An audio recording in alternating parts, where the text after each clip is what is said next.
Testing. Hi, everybody. We're in London.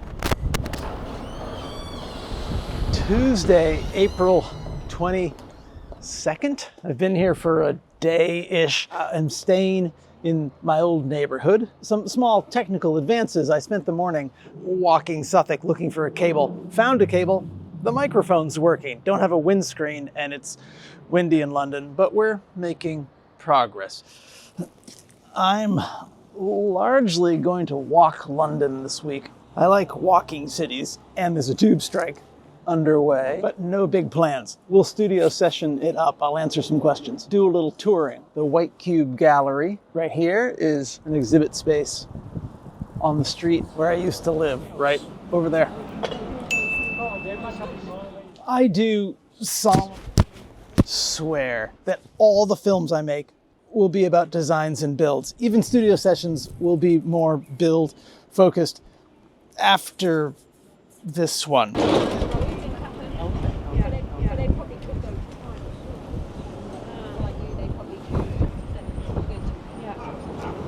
Do you feel that London changed you as a creative? So, yesterday, as I was organizing new questions into the Cinodrome mailbag, I put this one at the top because it relates to London, and I gave it a half-second thought and realized there was no navigating this without dealing with the word creative, which is sitting right in the middle of it, used as a noun.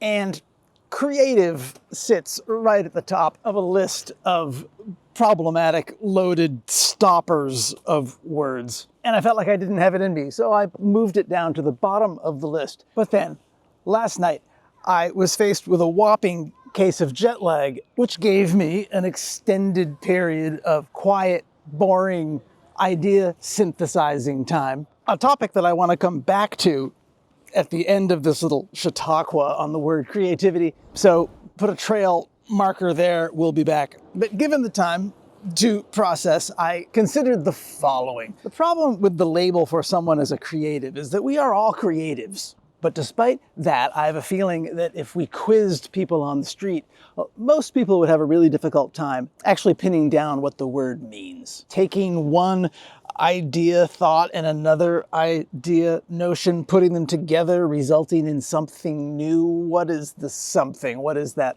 process? People seem to think some people are better at it than others. It's all very murky. This is a whole lot of words I'm putting together one after the other in an unrelenting stream. I'll help you out by putting up some footage from my time in London yesterday. Credit where credit is due, my friend Adam Savage, who's very handy in providing ways to think about these things, years ago introduced to me the three words point of view. And over time, for me, and I think for him, point of view has settled in as a really handy substitute for the word creativity. We all bring our points of view to any number of things all day long. You have a typical route you drive home. You learn that there's construction on the route you typically take home. You access the experience and history you have with that route. You synthesize that information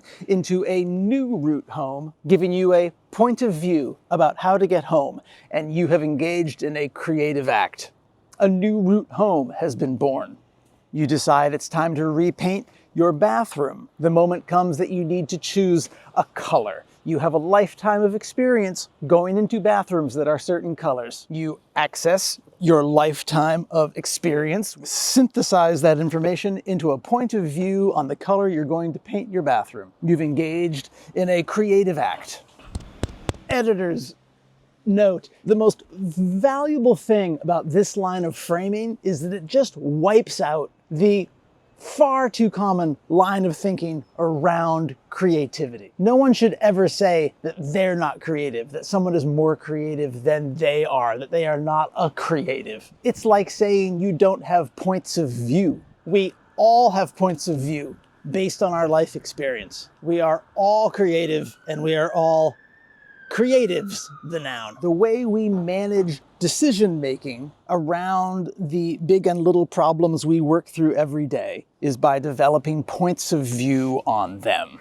And we form our points of view by accessing a lifetime of observation and experience. The framework I love to apply to that is data in. It pays to be mindful of the data you are taking in because it's that data on our little brain shelves that we access while developing points of view. Therefore, what goes in matters. Data in, data out, or data in, point of view out, which allows me to get back to the question at hand, because how do I feel that London changed me as a creative? How could it not have changed me as a creative? It was 3 years of intense novel experiences and high value data in the wee hours of the morning. This morning when I couldn't sleep, I remembered something I'd forgotten completely, which is that the true origin of the cocktail train came from the clock exhibit at the British Museum, where there is an automaton of a big ship. I think it's gold. And this beast was wound up and it rolled down a dining room table, I think with little oars oaring, and I think with cannons firing. And I remember observing this remarkable object and thinking, I want something that goes down my dining room table that delivers things. Had I not shaken things up and come to London and seen that automaton at the British Museum, we wouldn't have a cocktail train today. And that would be a loss. So we little humans, for any number of reasons, spend our days synthesizing points of view formed from a lifetime of experience. And that is the foundational mechanism for the creative acts we are involved in all day long. I probably shouldn't say this is uniquely human. The question being, do animals have points of view? I've been living with an animal full-time for a while now. And while Hugo the dog may not always be synthesizing data into points of view, certainly big parts of the day he seems to be staring into space in a very content state that looks nothing like data synthesizing. But we live on steep hills, and one day recently he dropped his ball and the ball rolled 9 blocks toward the sea, and we watched it sadly roll away. The next time we went outside with a ball and he dropped that ball, he immediately repositioned himself to be between the ball and the hill, picked it up as quickly as he could, and held on tight for the rest of the day. I can argue that Hugo formed a point of view about balls and San Francisco hills, thereby engaging in a bit of creativity. This can be debated, I'm sure. Staying on track and working my way back to the marker I placed in the notion of deep thought. There's ample times in our average day when we are not synthesizing data into points of view, largely because we're so occupied with taking in data. We are certainly not doing it while feeding a dopamine addiction and scrolling on our phones. There's some data coming in. It's worth considering the quality of that data. But nonetheless, this has been on my mind for quite a while because the acknowledged at this point significant hit we are all taking on our attention spans and ability to focus is a major hit in our practice of developing points of view. Points of view can't be developed without the quiet, boring time required to synthesize the experiences and observations and information that we have taken in during the day, during the week, during our lives. When the importance of providing myself with that time became something recognizable, I observed that what's effective for me is to go on long walks, long hot showers, sleepless nights, though I put in serious effort in my sleep hygiene and try to avoid that one. But walks and showers, winners for giving my mind the downtime to process information. All part of, like sleep hygiene, cognitive hygiene, a phrase I've been hearing more lately. Hey, I neglected the most important data synthesis into point of view modality, which is via labor. Problem solving your way through a task as an exercise in synthesizing information to develop points of view to get you through the next set of problems in a task is the heart of the matter. This all dovetails very nicely into another question I got about phone hygiene, which I'll pick up after I find a new quiet place to hide and talk to my camera.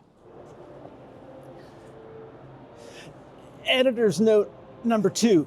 The basic marching orders I give myself are to tell stories about my day-to-day labor and the points of view I bring to it. Through that, I hope to celebrate and perhaps contribute to the human endeavor, and specifically human endeavor involving working with our little human hands. A big part of my labor is to make these films, videos, one a week. They go up on Fridays, and every other video is public. Every other video is exclusive to members of the channel. This week's version of that is slightly oddball in that I'm not working, I'm traveling in London. And this week should be a week for a public video, so I will make this studio session public. And if you find yourself here and are interested in the members' benefits of this channel, check them out at the Patreon and or YouTube links in the video description.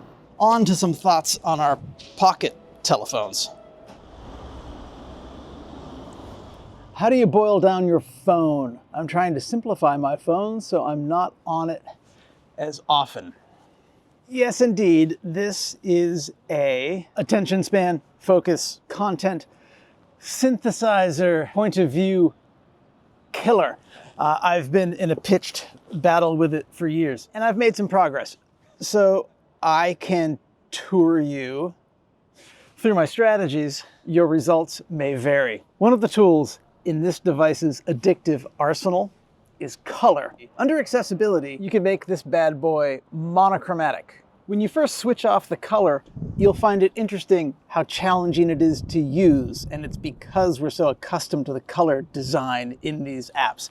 You get used to it. And for the rare occasion when you need to access full spectrum color on this device, you can set it up as an on-off switch on it, that swipey downy page, along with brightness and flashlight. Other low-hanging fruit that everyone talks about is notifications. I've killed all notifications on this, with the exception of tones for messages and phone. And then, under the Do Not Disturb options, I've set up a setting which only allows those tones to come through from my immediate family members. That is the only time this thing makes a sound, is if one of those 3 people are trying to reach me. The support system for that is that the only visual notifications I allow are the little red circles that appear on the app icons with a number showing you if you've received mail or messages or calls. So that when I do access my phone, I can see, oh, I missed a call, and I can go check it, and mail and messages.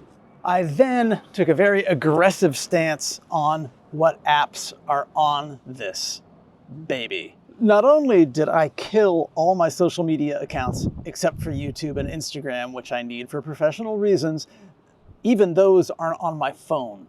I have camera and photo, messaging apps, mail, phone, calendar clock, weather, calculator, and my password vault. That's really it. And those are organized in a minimalist way. When I open up my phone, it looks like this. Down at the bottom, there is a little package of apps. I have those 9, and I can swipe to those. That's it.